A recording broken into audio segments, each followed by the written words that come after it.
During the pandemic, I found myself in the dark and deep hole of frugal living contents. The concept of living simple and frugal fascinated me. The frugal living is a lifestyle choice that prioritizes spending less, saving more. Cutting out small daily luxuries like a $5 latte from Starbucks can lead to a significant saving over time. I decided to practice every tips and tricks that I was consuming from the frugal living contents. Now, I know what you're thinking. Frugality is great. They save money, reduce stress, and help the environment. It's all great. Then what's this video all about? Sure, they all have their perks. However, there are problems with scapegoating the latte. The more I was practicing what I was consuming from the frugal living contents, I figured in the grand scheme of things, excessive frugality actually turns out to be more expensive. Yes, I was saving money, less material possession, but that was at the cost of my mental health, and most importantly, at the cost of my time. Which brings me to the question, is it really worth it? In this video, I will give you 7 different dark sides that I found out while I was practicing frugal living. Extreme frugality can become an obsession, and the payoff is often minimal compared to the many hours spent on cost-cutting activities. The stress of constantly trying to save money can also negatively impact the household environment. The American Psychiatric Association defines frugality as a symptom of obsessive-compulsive personality disorder when someone adopts a miserly spending style towards both self and others. Extreme frugality is an amplified version of that, and it often involves viewing spending as a bad thing no matter how much money you have. Examples of extreme frugality includes always choosing the cheaper option when you can afford the benefits from a higher quality one, or focusing on saving money at all costs no matter how much time you must sacrifice. The lifestyle of constant denial of acceptable expenditure can eventually become suffocating. There's a potential impact on children growing up in an environment of extreme frugality. If children constantly hear about not having enough or seeking applause for efforts to save every last dime, it may unintentionally create a culture of financial anxiety. Frugality can stifle necessary expenditures, results in purchasing poor quality items that don't last for a long time, and then purchase another one,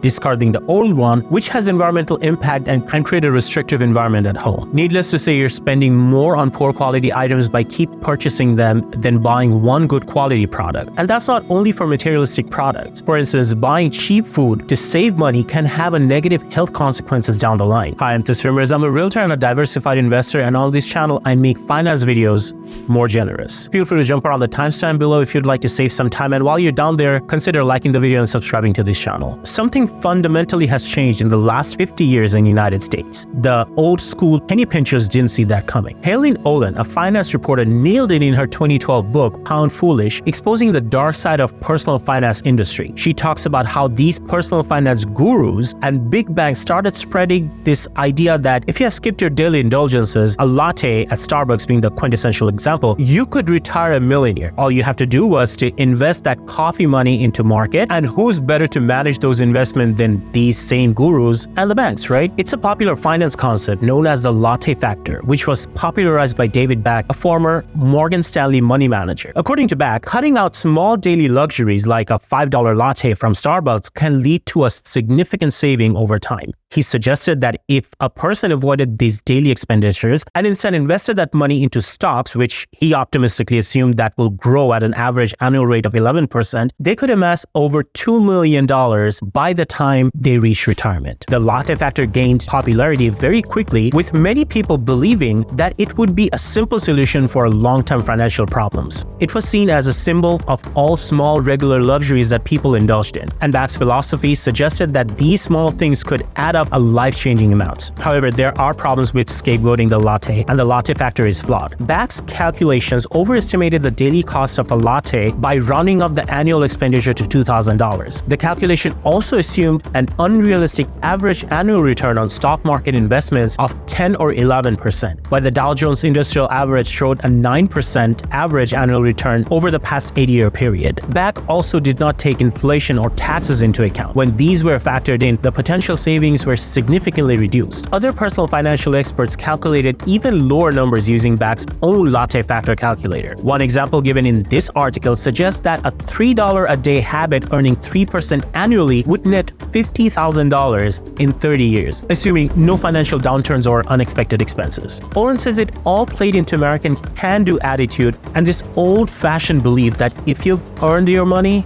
You treat it right, it will grow. But unfortunately, that does not happen. There's a difference between saving and investing for the future and hoarding money with no goals in mind. People who struggle with extreme frugality see money as a finite resource that they must hold on to it at all costs. But when you're excessively frugal, you miss out on one of the most critical things that money can do for you: simplify some aspects of your life and give you access to things and experiences you care about. A hedge fund manager, you can only imagine how much money he makes, and the author of Die with Zero, Bill Perkins, found himself falling into extreme frugality after reading Your Money, Your Life by Vicki Robbins and Joe Dominguez. The book, which describes money as a resource we trade our life energy for, helped him gain more clarity on the things he valued and how he wanted to spend his life. But Perkins became so conscious about not wasting his money that he stopped spending altogether. Then one day, as he proudly shared how much of his expenses he cut down to maximize his savings, his boss made him realize that the point of life wasn't to save as much as possible to survive, but also to live. And if you want this video to live a happy and healthy financial life, click the like and subscribe button below. Now, here are some of the dark side of frugality that I found after practicing. One of the major downside of frugal living is the feeling of missing out. This does not apply to the latest gadgets and luxury vacations. It's about the simple pleasures in life, like dining out at that new restaurant downtown or joining friends at a beach vacation, seeing everyone around you enjoying these experiences while you have to politely decline. If you're not careful, your frugal life could lead to feelings of isolation and frustration, and once in a blue moon, if you do, you suffer from constant guilt and anxiety. Despite its benefits, extreme frugality is often hard to maintain over the long period of time. The initial burst of enthusiasm may carry through the first few months, but can you keep eating ramen noodles and take a free stroll at the local park indefinitely? After some time, you might start to ask yourself, what's the point of saving all that money if I don't use it? At least that was the case for me. For most people, this lifestyle is not simply sustainable over the long haul. The impact of frugality on relationships cannot be underestimated. While spending less money might help your bank balance, it can also strain your relationships if not managed well. It can be challenging to find the balance between maintaining a social life and keeping to a strict budget. For instance, how many times can you decline an invitation from your friends and coworker before they stop inviting you altogether? The strain on relationships can be a significant cost of frugality. And since we are all social animals, the isolation takes a toll on our mental health. Imagine living in a lockdown for the rest of your life. A common tenet of frugal living is to go for cheaper option all the time. But the cheapest isn't always the best. As an old saying goes, you get what you pay for. Often you'll find that spending more money can get you something of better quality that might last a long time. That might be worth considering next time when you're tempted to go for the cheapest option. By focusing only on essential experiences and avoiding anything deemed unnecessary, you may miss out on some of the life's most enriching and joyful moments. These experiences opportunities may not come over and over, but if it does,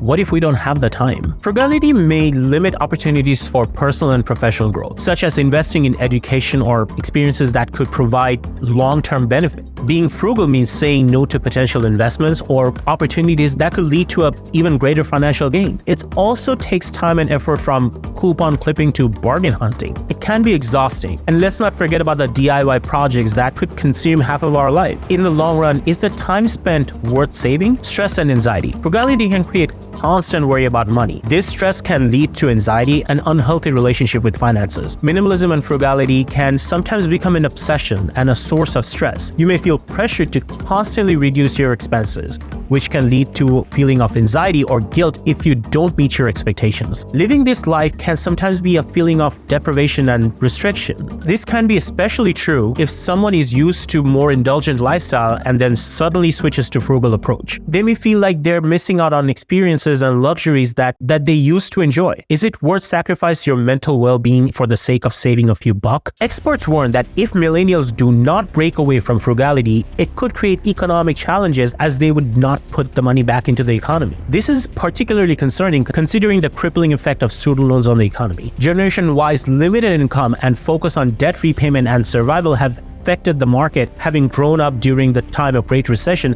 millennials primarily hold their assets in cash, which could limit the growth of their retirement portfolio and interest growth. While a single area of consumerism might not have substantial impact, the cumulative effect of their spending trends could significantly affect the market. Now, let's do a quick math. The average human lifespan is about 75 years. If you work from 25 to 65 and make an average of $50,000 per year, that's a whopping $2 million earned over a lifetime. If you're frugal to the extreme, you might be able to save a lot of it, but at what cost? In this article, it emphasizes on the importance of investing as a method of building substantial long-term wealth. Instead of worrying about small amounts, focusing on investment method and asset allocations. Instead of hoarding, we should focus on wealth building by earning more money. This can be done through actions like negotiating salaries, switching industries, or starting a side hustle. I've covered some side hustle options in this video right here, which you can watch after this video. Here's one commodity in the world that we only have a finite amount of, which makes us all equal. It's exactly the same for you, for me, hell, even for Elon Musk. And that commodity is time.